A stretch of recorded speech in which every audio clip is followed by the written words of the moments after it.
All right, man. We're going to flip the script. Let's go over to the AFC. AFC has they have 3 games. All 3 of them are going to be interesting in their own right. Profiled very differently for each one. Let's start from the top, where we have the return of Tyreek Hill to Kansas City. Dolphins have come to a screeching halt as of late. Everybody knows that the Dolphins only have 1 win against a team who has a better than 500 record. I've seen that all over social media, so I'll say it just to remind you. I'm sure everybody that's watching this has seen it plenty of times. But Tyreek Hill and the Dolphins head back to Kansas City. The temperature, Brendan brought this up earlier, is going to be around 10 degrees in Kansas City. The Chiefs struggling offense as of late. Really surprising stuff out of Kansas City from this past year has been kind of the demise of this Andy Reid offense led by Patrick Mahomes. They're really just trying to find a receiver for Mahomes, and I think he is really one receiver away from picking things back up. But we'll see if Rashee Rice can keep his ascension going as we enter this potential offensive bout. But the thing is, this game is totaled 44 points, and it's only dropping. So Dolphins plus 3.5 road favorites. The point total sitting at 44 and only going down. Brendan, before I get into any of the numbers, before I get into the model projection, what do you think these vibes are for this game? Who do you think is going to win? What do you think the game script's going to look like? Let me know. I just think the Dolphins are the AFC's Eagles, honestly.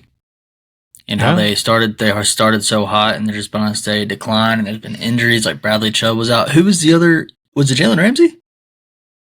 Yeah, he's a cornerback for the Dolphins. Yeah, so Ramsey and their best pass rusher and their best, Jalen Phillips and Bradley Chubb. Yeah, and their best DB are done. So the defense is looking pretty bad.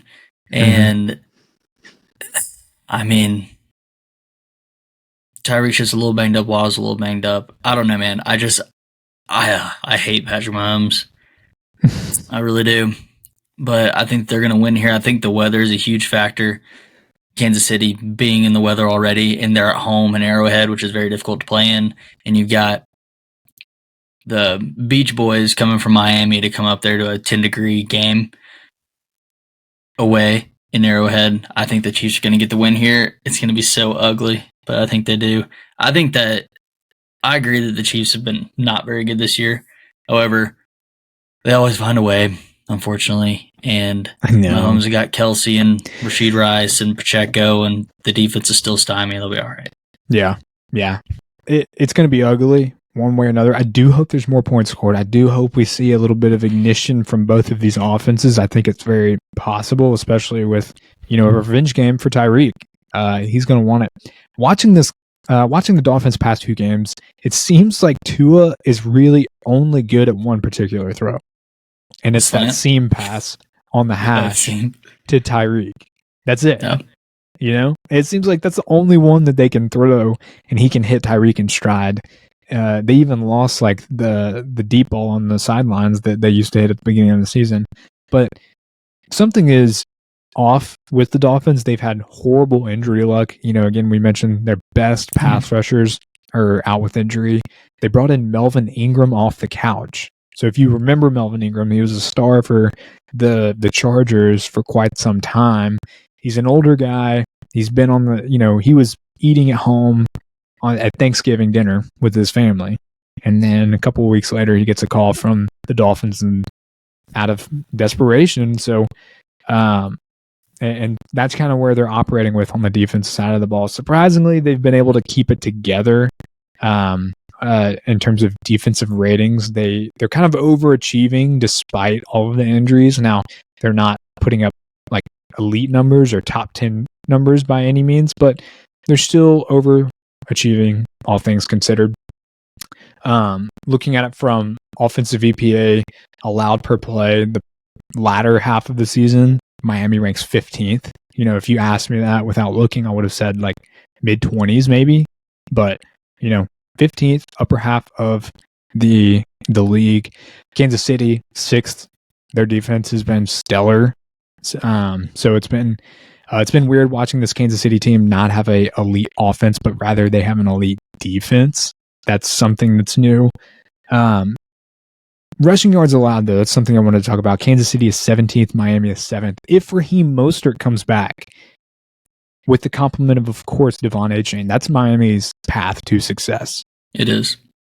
Yep. They can stymie Pacheco, potentially, and really lean into their explosive run game they have with the dynamic 1-2 punch of Raheem Mostert, Devon Achane. Devon Achane actually, if he ended the regular season with the highest yard per carry average of any running back in running back history, with over 7 yards per carry.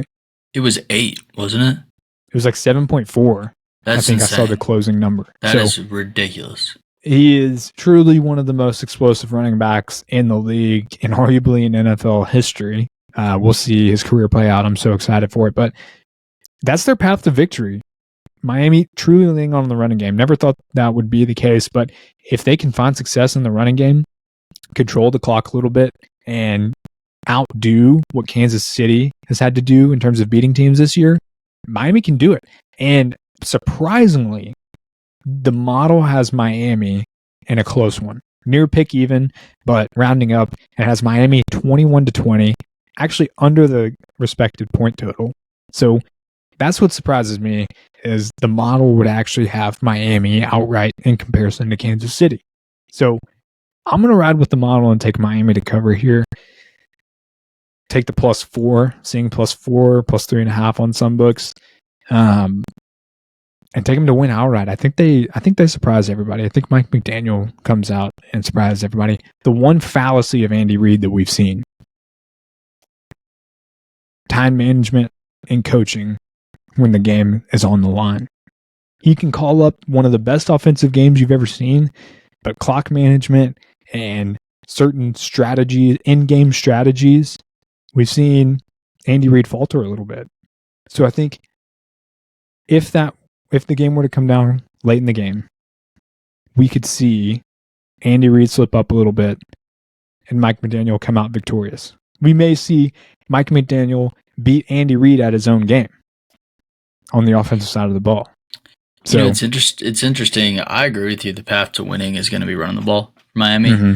I hope I don't butcher this, but I'm 96% positive that Mike McDaniel was the run game coordinator for Mike Shanahan. Mm-hmm. I believe. Washington. Yep. Which is interesting. But if you look at it, they really do. They've got the 1-2 punch of Mostert and Achane, and they run the ball very efficiently. And it's funny because everyone thought that they just passed the ball the whole time because Tua had a bunch of yards and Tyreek was on pace to get 2K, but really they run the ball really efficiently. So we'll have to see which side of the trenches hold up better. Yeah, and that's where the Chiefs get the nod. They have the better offensive line and they have the better defensive line. So that is where Kansas City grades better. Certainly they're favored for a reason. They do have the better defense, hands down, but we'll see if Mike McDaniel can get crafty. I expect this to be fun, battle of the wits on both sides of the ball. It might get ugly. I expect it to get ugly, but I'm hoping for some points. We'll see. Model likes Miami. That's all I'll say. I'll leave it at that.